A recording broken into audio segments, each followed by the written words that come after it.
Assalamualaikum warahmatullahi wabarakatuh.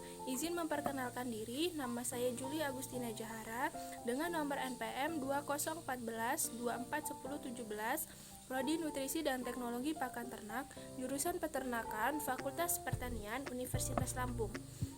Di sini saya akan sedikit menjelaskan tentang onggo sebagai bahan pakan ternak. Ini bisa dilihat. Onggo ini memiliki bentuk yang lembek, warna yang coklat, dan berbau, rasanya hambar, serta memiliki zat anti nutrisi berupa mimosin. Onggo ini merupakan hasil sampingan dari pembuatan tapioka ubi yang berwarna putih sehingga kandungan protein rendah, yaitu kurang dari 5%. Onggo termasuk dalam kelas 5 sumber energi. Onggo merupakan limbah dari industri tapioka yang berbentuk padatan yang diperoleh pada proses ekstraksi. Pada proses ekstraksi ini diperoleh substansi pati sebagai filtratnya dan ampas yang tertinggal sebagai onggo. Onggo masih memiliki kandungan pati dan serat kasar karena pada saat ekstraksi tidak semua kandungan pati terikut dan tersaring bersama filtrat. Pati dan serat kasar merupakan komponen karbohidrat dalam onggo yang masih potensial untuk dimanfaatkan. Mengapa onggo baik bagi ternak? Karena menurut Rashid pada tahun 1995, onggo merupakan bahan sumber energi yang mempunyai kadar protein kasar rendah tetapi kaya akan karbohidrat yang mudah dicerna bagi ternak serta penggunaannya dalam ransum mampu menurunkan biaya ransum. Kemudian, kenapa bahan pakan onggo banyak digunakan sebagai bahan pakan ruminansia? Karena onggo ini harganya cukup terjangkau, murah, tersedia cukup melimpah dan mudah didapatkan.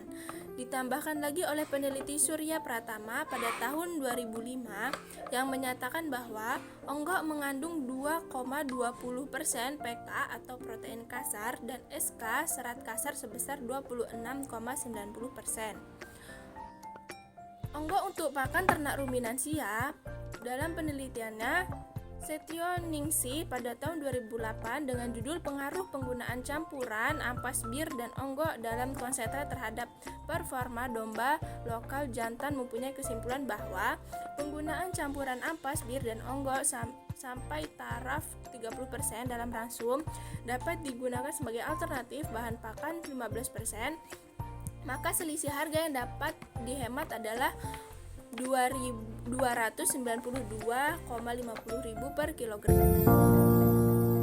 Yang pertama, onggo untuk pakan ternak ruminansia. Dalam penelitiannya Setioningsih pada tahun 2008 dengan judul Pengaruh Penggunaan Campuran Ampas Bir dan Onggo dalam Konsentrat terhadap Performan Domba Lokal Jantan mempunyai kesimpulan bahwa penggunaan campuran ampas bir dan onggo sampai taraf 30% dalam ransum dapat digunakan sebagai alternatif bahan pakan 15%, maka selisih harga yang dapat dihemat adalah sekitar Rp2.000 per kilogram.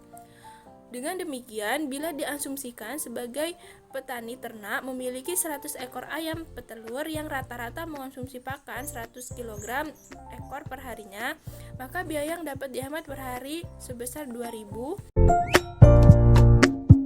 Yang kedua, onggo untuk pakan ternak unggas. Onggo sebagai bahan organik mempunyai potensi sebagai bahan pakan ternak. Namun, karena kandungan protein yang rendah, kurang dari 5% dan disertai dengan kandungan serat kasarnya yang tinggi, lebih dari 26,90%, penggunaannya dalam penyusun pakan ternak sangat terbatas, terutama untuk monogastrik seperti ayam, itik, ikan, dan sebagainya. Pendapat ini yang dikemukakan oleh Hasan pada tahun 1996 dan Klemestrut pada tahun 1997.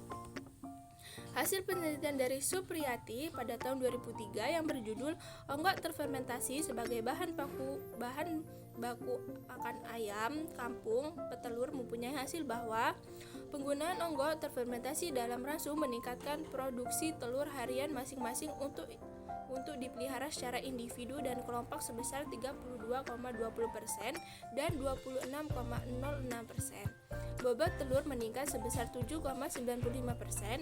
Pada pemeliharaan ayam dengan sistem baterai atau individu, peningkatan lebih baik dibanding dengan sistem REN atau kelompok. Hal ini karena pada sistem baterai penggerakan ayam terbatas. Terima kasih. Saya akhiri.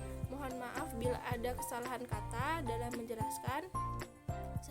Wassalamualaikum warahmatullahi wabarakatuh.